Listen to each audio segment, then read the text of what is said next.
tema da palavra hoje, da mensagem, é o início e o fim. O alfa e o ômega. Abra comigo em Apocalipse, capítulo 1, versículo 8.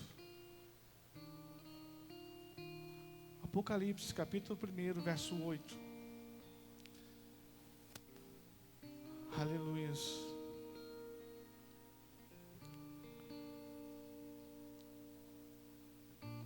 Assim diz o Senhor: eu sou o alfa e o ômega, o início e o fim, diz o Senhor, que é, e que era, e que há de vir, o Todo-Poderoso. Diga glória a Deus. Olha para mim, irmãos. Tem pessoas que iniciam o seu propósito, começa a sua caminhada, ele conhece Jesus, ele desce as águas, mas ele chega a um tempo que ele se enfraquece, que ele deixa o caminho de Deus. Ele começa a andar em outros caminhos que ele mesmo traçou para ele. E essas pessoas, por mais que elas buscam a felicidade no mundo, elas não vão encontrar. Porque a felicidade não está nas coisas, a felicidade está em Deus, que está dentro de nós. Amém ou não amém, irmãos? As coisas são muito importantes para nós, para as nossas necessidades pessoais. O dinheiro é importante, mas ele não é o seu Deus. Não adianta nós termos dinheiro e não ter Deus. O homem mais rico do mundo daria toda a sua riqueza para viver uma semana a mais. Quanto ele pagaria para viver 30 dias? Todo o dinheiro dele. E muitas vezes nós temos tanto tempo para viver, para desfrutar, para fazer, para andar no propósito de Deus, e nós não valorizamos o nosso tempo. Nós não pensamos que o nosso tempo está acabando. Muitos de nós falamos assim: nós estamos envelhecendo. Você não está envelhecendo, você está morrendo. A cada dia nós morremos. Nosso tempo vai diminuindo e nós vamos chegando próximo. Sabe como é que nós estamos lá em cima? Porque cada um de nós, no mundo paralelo, amém, irmãos? Amém? O mundo paralelo, tudo que tem aqui na terra tem no céu, amém ou não amém? Lá existe um Valdecino e a Juliana. Então o Valdecino e a Juliana estão na fila. E aí, eu estou na fila, todos vocês estão na fila. E nós não sabemos qual que é o nosso número. Menos um dia. E estamos na fila, está chegando a nossa hora. Você aqui não sabe. Mas a minha partida, a sua partida pode ser a qualquer momento. E nós não cumprimos o propósito de Deus como deveríamos cumprir. E é isso que é mais intrigante. Nós não paramos para pensar nessas coisas. Nós focamos no aqui e agora. Nós focamos em nós. Nós não focamos no propósito. Estava comentando com o Valdecir hoje, fui almoçar na casa dele. Amém, irmãos? Fui lá almoçar lá, fui lá uma boia, né, Valdecir? Por sinal, está uma benção, graças a Deus. Irmãos, e eu comentei com ele que nós, a palavra do Senhor diz lá em Efésios capítulo 1, versículo 4, projeta lá para mim, que o Senhor nos elegeu nele antes da fundação do mundo, para que possamos ser, como também nos elegeu nele antes da fundação do mundo, para que fôssemos santos e irrepreensíveis diante dele em amor. Antes da fundação do mundo, nós estávamos em Deus. E Ele nos elegeu nele. Estávamos nele. E Ele enviou você e eu aqui para a terra para um propósito. Para um propósito. Sermos santos e irrepreensíveis, ou seja, sem defeito. Santos, sem defeitos, diante dele em amor. Nós já somos santos, porque ele é santo e habita em nós, amém, irmãos? Nós somos irrepreensíveis, sem defeito, porque ele não tem defeito, nós também não temos, amém ou não amém? Porque nós andamos pela fé, amém ou não amém, irmãos? Ele é o nosso amparo, ele é a nossa segurança. E nós precisamos andar em amor, estar em amor com os irmãos, com a obra dele. Agora veja bem, você e eu fomos enviados para cá, para fazer um propósito. Mas quando chegamos aqui, nascemos numa família que não está no propósito, fora do propósito, uma família desestruturada, tudo bagunçado. E nós levamos 20, 30, 40 anos para se converter. Quando nós conseguimos a conversão, quando nós entendemos e o Senhor nos alcançou pela sua graça, nós descemos as águas e vamos começar agora a caminhar no propósito. E o que acontece? Nós começamos a ter uma luta interna, a nossa alma contra o espírito, porque a nossa alma quer nos colocar na nossa vida antiga, e o Espírito de Deus quer nos colocar no propósito. E assim é a nossa vida. E a nossa luta é diária. Eu quero falar para os irmãos que em 2009 foi feita uma pesquisa no Brasil em 2009. 40 milhões de pessoas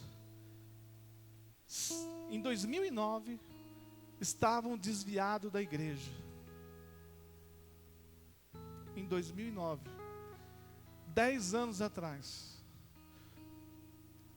Se hoje nós formos fazer uma pesquisa, hoje, e isso foi feita uma pesquisa nos Estados Unidos também, o ano passado, que a maior igreja hoje dos evangélicos não é os cristãos. Se juntar todas as igrejas dos evangélicos, dos cristãos, todas, não chega nem perto do número de cristãos que estão desviados, que estão fora da igreja. É assustador. Por que eles estão fora da igreja?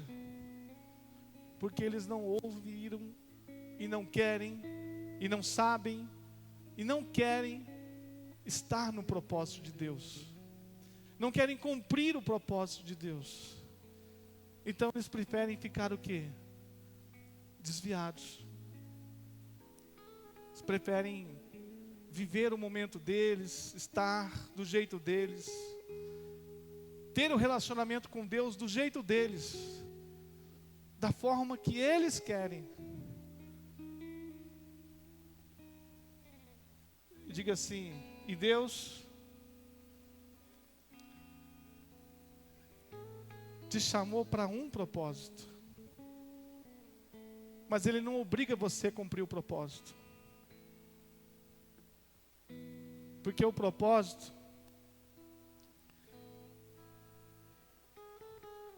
tem que sair de nós, do nosso coração. Eu que preciso dizer: Senhor, eu quero fazer o seu propósito. Eu quero mudar a minha vida. Eu quero transformar a minha vida para cumprir o seu propósito. Pastor, mas Deus não poderia colocar lá uma força e dar uma ordem no céu e falar assim, que todos cumpram o meu propósito, e todo mundo que nem roubou cumprisse o propósito dele? Pode, sim ou não? Poderia, sim ou não, irmãos? Deus, Ele é onisciente, onipresente e onipotente. Deus pode tudo, Mas ele não pode passar por uma palavra dele. Uma palavra dele delegada, ele não pode revogar.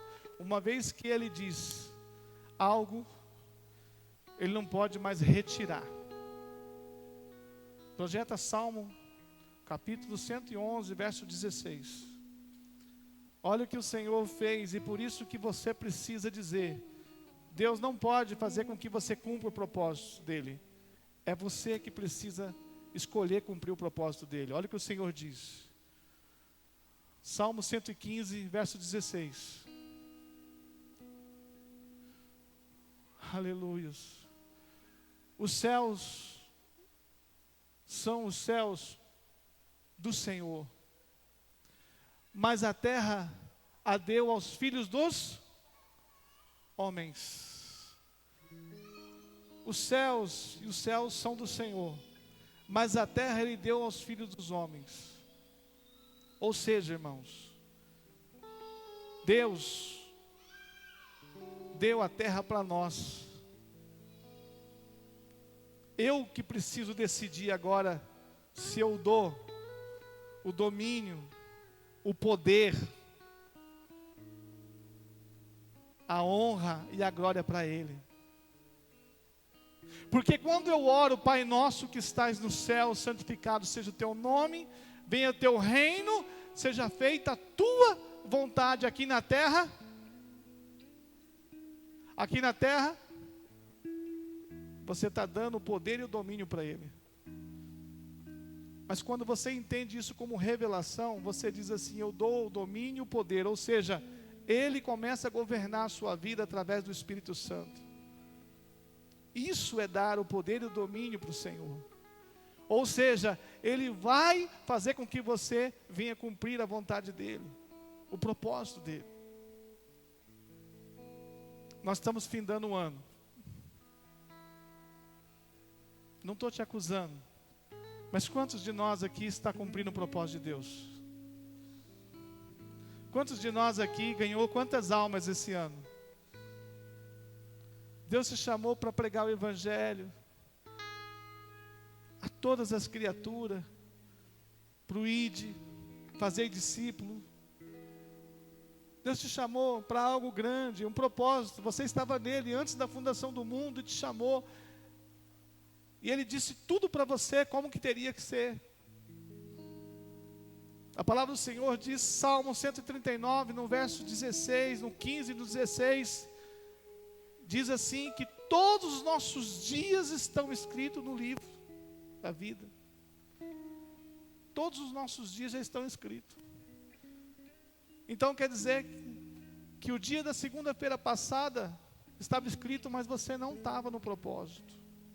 O da terça-feira também estava escrito e você não estava no propósito. Na quarta-feira também estava escrito o teu dia no livro e não estava você no propósito. Na quinta-feira está escrito aquele dia da quinta-feira no livro e vocês não estão no propósito. Todos os dias está escrito. Tudo o que Deus determinou para que você e eu façamos. E os dias estão passando, o ano está passando e nós não estamos fazendo. E aí, pastor? E aí que nós nos tornamos filhos fora do propósito, fora da vontade de Deus. A palavra do Senhor diz que há dois tipos de crente. Diga, dois tipos de crente. Fala assim, dois tipos de crente: os vencedores e os derrotados. Os vencedores é aqueles que cumprem o propósito de Deus. Os derrotados é aqueles que não vão cumprir o propósito de Deus. Haverá dois tipos de recompensa. Os vencedores, os que cumprem a vontade de Deus, vão estar na glória com Deus e com os anjos. E os derrotados vão estar aqui na terra, aqui, durante 1000 anos em disciplina. Está lá, Apocalipse, irmãos. Já ensinei isso para a igreja, muito já. É tempo, disciplina. Mateus fala isso também, muito. E nós precisamos entender, irmãos. Nós precisamos entender. Nós estamos findando um ano. E nós podemos ganhar muitas almas para o Senhor. Podemos resgatar muitas almas dessas que estão fora da igreja, que são os desviados. Nós devemos buscar essas pessoas. Quantas pessoas, irmãos, que a gente ganhou para Jesus aqui nessa igreja e não estão vindo mais. Eu estava fazendo um levantamento essa semana. 23 pessoas estão fora da igreja. 23 não estão vindo mais. 57 pessoas estão frequentando esporadicamente. Alguns vêm, outras não. 23 pessoas pararam. E é importante, irmãos, nós fazemos, não só o pastor, mas você que é filho, que tem um propósito, como eu tenho um propósito, todos nós temos, de poder ativar essas pessoas na fé, de poder falar de Jesus, do amor, porque Deus não chamou só o pastor. Ah, mas o pastor tem que fazer isso. Sim, então só eu que vou reinar. Amém, irmãos? É assim, irmãos? Hã? Pastora, você também vai? Então vamos fazer junto. E o resto, disciplina no reino? Não. Irmãos, nós temos que ser inteligentes. Eu preciso mostrar para os irmãos o caminho e conduzir as ovelhas para a glória do Senhor, para o reino de Deus. Essa é a minha função. Mas tem ovelha que não quer ir, pastor. Tudo bem. Naquele dia, a palavra do Senhor diz que vai ser separado os bodes das ovelhas. As ovelhas vão para um lado e os bodes vão para outro. Quem entendeu? Está escrito na Bíblia ou não? Então, irmão, você tem que entender o seguinte: não fica esperando para o teu irmão. Haja. Se o meu marido for, eu vou. Não, vai você. Busca você, faz você. Se a minha esposa for, eu vou. Pois é, mas um pode reinar e o outro não pode.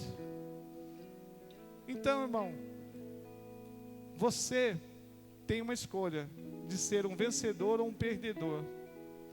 E lembre-se que eu comecei falando o culto agora. O tempo está acabando. É o seu tempo. Você está numa fila. Próximo. Sobe. Próximo. Passou. Outro.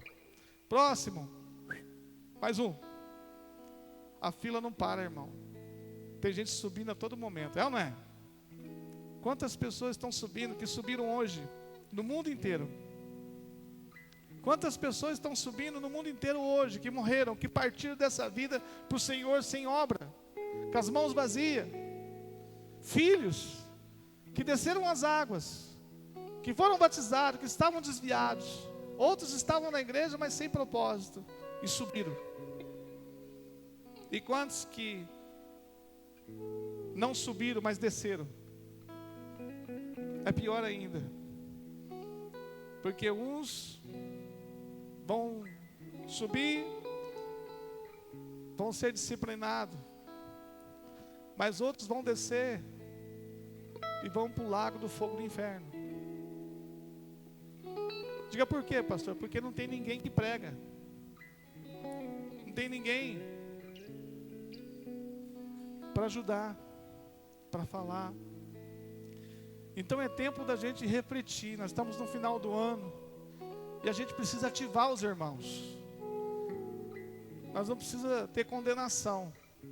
Nós precisamos ter a alegria de ser chamado como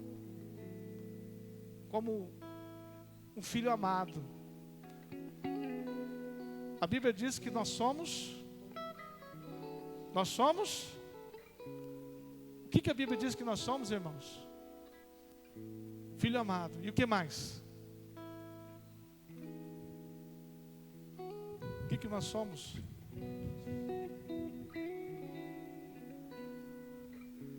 Por exemplo, a Bíblia diz que nós somos o quê? Agente de transformação.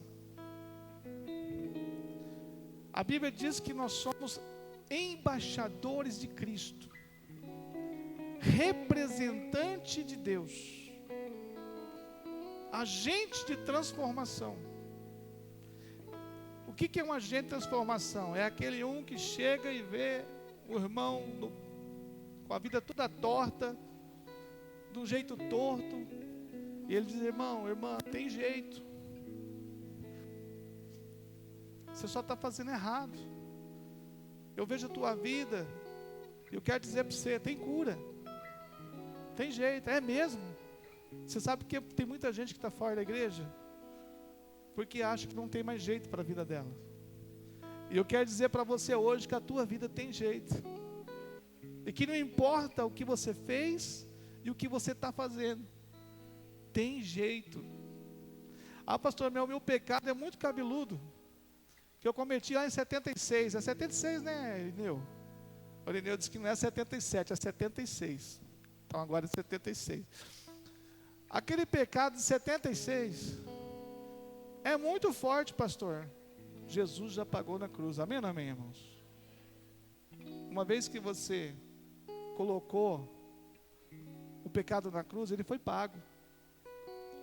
A palavra do Senhor diz, Romanos capítulo 8, versículo 1: não há condenação para aqueles que estão em Cristo Jesus. Ponto.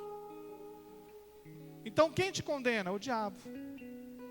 Condena você dia e noite, falando que você é culpado, que você está fora da igreja, que você não pode voltar, que você não pode mais fazer a vontade de Deus, que você tem que ser ameaçado, né, com telecar para poder vir para a igreja.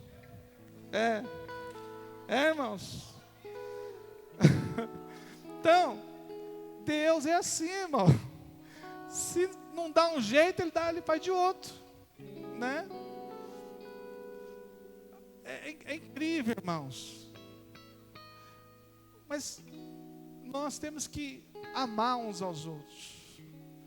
O propósito de Deus é que a gente cresça em unidade, em amor, em fé, e nunca debaixo de acusação, de condenação. Ninguém é melhor que ninguém. Ninguém pode julgar ninguém, é ou não é?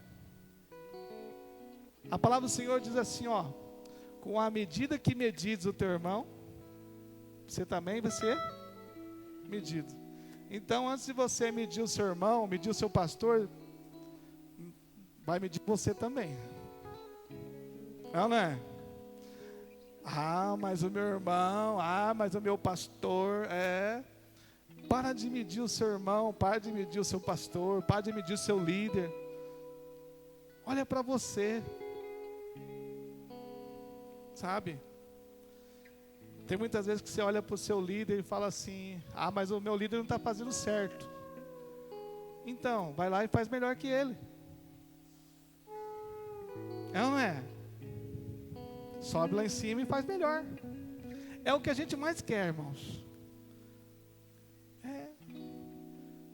Porque muita gente está pronto para falar, para condenar, para dizer, para pôr para fora a ira, a raiva, a contenda, né? Mas ela não está pronta para poder amar. E Deus nos chamou para amar. Amém, irmãos? E o amor, projeta lá, Deus mudou tudo. Meu Deus. O amor, 1 Coríntios 13, 1. Meu Deus. Deus mudou tudo. Eu ia pregar uma coisa, veio, mudou tudo, não sei de nada. O amor, irmãos. Ainda que eu falasse na língua dos homens e dos anjos, e não tivesse amor, seria como um metal que soa, ou como um sino que tine. Vai lá. Ainda que eu tivesse dom de profecia e conhecesse todos os mistérios e todo o conhecimento, ainda que eu tivesse toda a fé, observe, irmãos, ainda que eu tivesse toda a fé, de maneira tal que transportasse os montes, e não tivesse amor, de nada seria. O que adianta ser crente, irmão, se você não ama o teu irmão? O que adianta vir para a igreja se você não pode amar o seu irmão? Obrigado, Espírito Santo. Ele manda mesmo, né, irmão? Ele manda demais. O homem faz um projeto, mas Deus faz outro.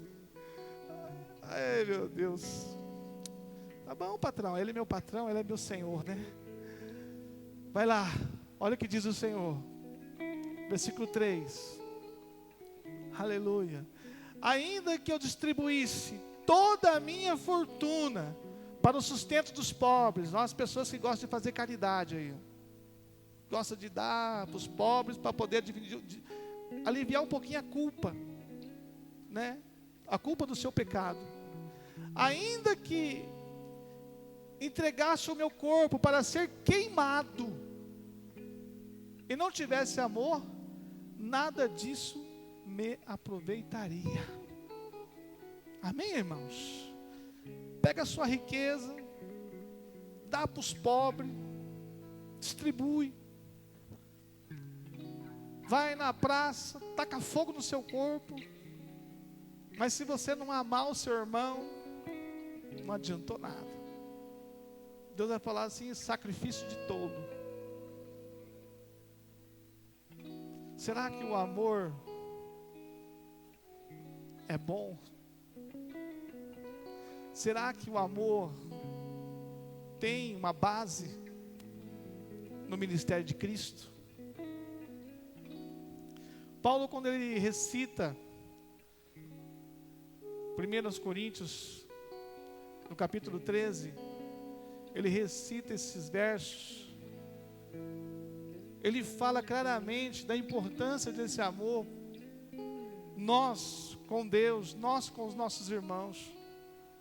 Ele deixa claro esse amor, que quando eu olho para o meu irmão, os meus olhos saltam de alegria.